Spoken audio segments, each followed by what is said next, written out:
ආයිබෝවන්. අද අපි කරන්න යන්නේ හරිම රසවත් දෙයක්.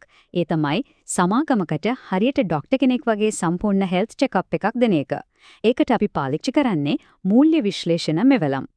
හැබැයි ඉතින් සමාගමක් ඇත්තටම නිරෝගීද නැද්ද කියලා දැනගන්නේ කොහමද? නිකන් එලියෙන් පේන දේවල් ලොකු ලොකු ඇඩ් වලින් කියන කතා ඇරෙන්න ඇතුළටම ගිහින් බලන්න ඕනේ නේද ඇත්තටම මොකද වෙන්නේ කියලා.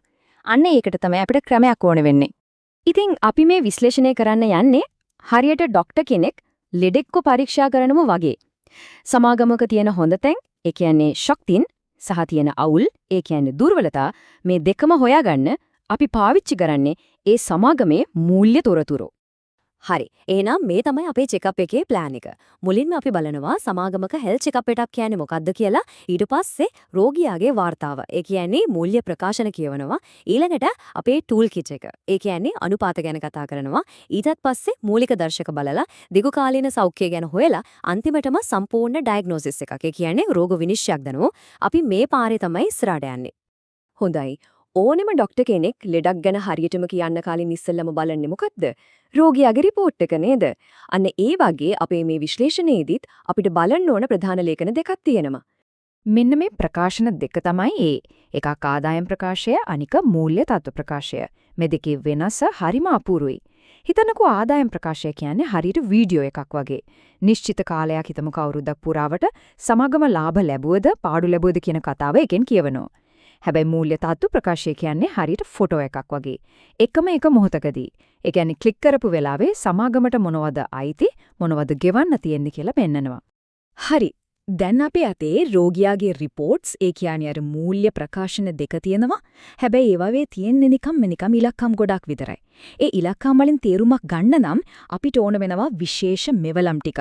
හරියට ડોක්ටර් කෙනෙක් ස්ටෙතොස්කෝප් එක පාවිච්චි කරනවා වගේ. අන්න ඒ මෙවලම් තමයි මූල්‍ය අනුපාත කියන්නේ.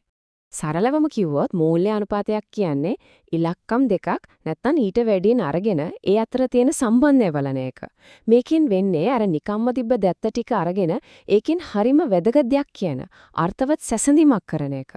හරියට ව්‍යාපාරික බ්ලඩ් ප්‍රෙෂර් එක චෙක් කරනවා වගේ වැඩක් තමයි මේක. හරි එහෙනම් අපි දැන් පරීක්ෂණය පටන් ගමු. ඕනම කෙනෙක්ගේ හෙල්ත් එක බලද්දි ඉස්සෙල්ලම චෙක් කරන මූලිකම දේවල් ටිකක් තියෙනවනේ. අන්න ඒ වගේ සමාගමකත් අපි මුලින්ම බලන්න ඕන මූලිකම දර්ශක දෙකක් තියෙනවා. එකක් තමයි මේ සමාගම ඇත්තටම සල්ලි හම්බ කරනවද? අනික තමයි ඒ අයට එදිනෙදා බිල්පත් ගෙවා ගන්න පුළුවන්ද? අපි බලමු පළවෙනි ප්‍රශ්නේ. හිතන්නකෝ සමාගමක විකුණුම් ඒ කියන්නේ සේල්ස් හුඟක් වැඩි කියලා. ඒකෙන් කියවෙනවද ඒ සමාගම ලාභ ලබනවා කියලා? නෑ නේද? විකුණුම් කොච්චර තිබ්බත් වැඩක් නෑ. වියදම් ගියාම ලාභයක් ඉතුරු වෙන්නේ නැත්නම්. ඉතින් අපි ඒක හරියටම මැනගන්න ඕන. අන්නේ ඒකට තියෙන අපේ පළවෙනි මෙවලම තමයි දලලාභ ආන්තිකය. මේකෙන් කරන්නේ හරිම සරල දෙයක්. සමාගම ලබන දලලාභය, ඒ කියන්නේ බඩු විකුණලා වියදම් අඩු කරාම එන ගාණ මුළු විකුණුම් ආදායම එක්ක සංසන්දනය කරනවා. ඉතින් මේ අනුපාතයේ වැඩි එන තරමට හොඳයි. ඇයි දන්නවද? ඒකෙන් පෙන්නනවා කලමනාකාරීත්වය කොච්චර කාර්යක්ෂමද කියලා. ඒ කියන්නේ එයාලා හදන හැම බඩුවක්ම සාපේක්ෂව අඩු වියදමකින් හදන්න යාලට පුළුවන් වෙලා තියෙනවා කියන එකයි. හරි, ලාභය ගැන බැලුවා. දැන් බලමු ඊළඟ වැදගත්ම දේ. සමාගමට ක්ෂණිකව ගෙවන්න තියෙන බිල්පත්. ඒ කියන්නේ පඩි, ලයිට් බිල වගේ දේවල්. ඒවා වෙලාවට ගෙවා ගන්න සල්ලි අතේ තියෙනවද? මේ ප්‍රශ්නෙට උත්තරේ හොයාගන්න අපිට උදව් වෙනවා ජංගම අනුපාතය. මේකෙන් කරන්නේ සමාගමේ තියෙන ජංගම වත්කම්, ඒ කියන්නේ ඉක්මනින් මුදල් බවට පත් කරන්න පුළුවන් දේවල්, එයාලට ගෙවන්න තියෙන ජංගම වගකීම්, ඒ කියන්නේ කෙටි කාලීන ණය එක සසඳන එක. තව සරලවම කිව්වොත් මෙහෙමයි සමාගමට ගෙවන්න තියෙන හැම රුපියලකටම ඒක ගෙවන්න එයාලා ළඟ කොච්චර වත්කම් තියනවද කියලා තමයි මේකෙන් පෙන්නන්නේ. මේ අනුපාතය එකට වඩා වැඩි නම් ඒක සාමාන්‍යයෙන් හොඳ ලකුණක්. හරි. අපි දැන් මූලිකම දේවල් ටික, ඒ කියන්නේ වයිටල් සයින්ස් ටික චෙක් කරලා ඉවරයි. දැන් වෙලාව ඇවිත් තියෙන්නේ තව ටිකක් ගැඹුරට ගිහින් බලන්න. ඒ කියන්නේ සමාගමේ දිගුකාලීන සෞඛ්‍ය තත්ත්වය කොහොමද කියලා හොයන්න. මෙතනදී අපි අහන ප්‍රශ්නේ තමයි මේ සමාගම Tamanට අයිති දේවල්. ඒ කියන්නේ වත්කම් කොච්චර හොඳට පාවිච්චි කරලා විකුණුම් හදනවද? නිකම් වත්කම් ගොඩ ගහගෙන ඉන්නවද? නැත්නම් ඒවයින් උපරිම වැඩක් ගන්නවද? අන්න ඒක මැනගන්න තියෙන එක මෙවලමක් තමයි තොග පිරිවටුම අනුපාතය. මේකෙන් පෙන්වන්නේ හරීම සරල දෙයක්. එයාලගේ තියෙන බඩු තොග කොච්චර ඉක්මනට විකිනිලා යනවද කියන එක.